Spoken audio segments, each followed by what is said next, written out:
Merci, Monsieur le Président, mes chers collègues. La proposition de résolution présentée par notre collègue Philippe Mahou vise à permettre à notre Assemblée d'entériner la liste des critères de l'état de droit de la Commission de Venise. Et je le remercie. J'approuve sans réserve ce texte qui correspond à une demande ancienne de notre Assemblée. En effet, notre institution pourra ainsi disposer de critères clairs et objectifs pour évaluer la situation dans les États membres du Conseil de l'Europe ou les États candidats.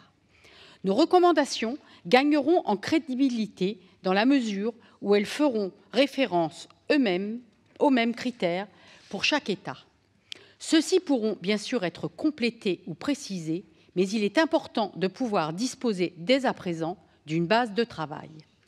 Les rapports qui nous sont présentés aujourd'hui soulignent les menaces qui pèsent sur l'état de droit dans certains pays membres du Conseil de l'Europe. La principale crainte concerne l'indépendance de la justice, qui est pourtant indispensable pour garantir la primauté du droit. J'ai pu me rendre dans 2 de ces pays récemment, la Turquie et la Bulgarie. Concernant la Turquie, je m'y suis notamment rendue pour observer les élections du 16 avril dernier. Les citoyens turcs devaient se prononcer dans le cadre d'un référendum sur un projet de réforme constitutionnelle. Celui-ci renforce le contrôle exercé par l'exécutif sur la justice.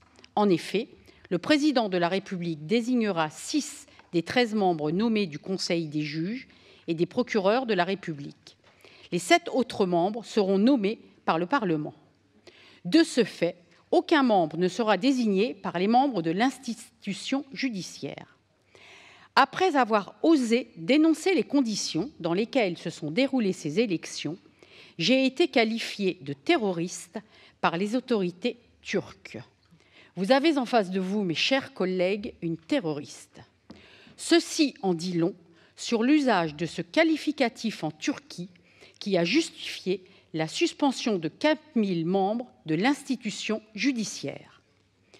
Je me suis également rendue en Bulgarie en novembre 2016 pour y observer les élections présidentielles. Certes, la Bulgarie a fait de nombreux progrès depuis son adhésion à l'Union européenne en 2007. Pourtant, la révision constitutionnelle de 2015 n'a pas permis de mettre en place l'ensemble des recommandations de la Commission de Venise pour améliorer le fonctionnement de l'appareil judiciaire. Ceci a même provoqué la démission du ministre de la Justice de l'époque. La Cour européenne des droits de l'homme vise régulièrement la durée excessive des procédures devant les tribunaux bulgares.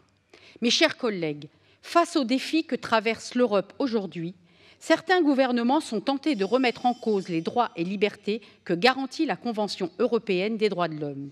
Nous devons donc faire preuve de la plus grande vigilance. Je vous remercie.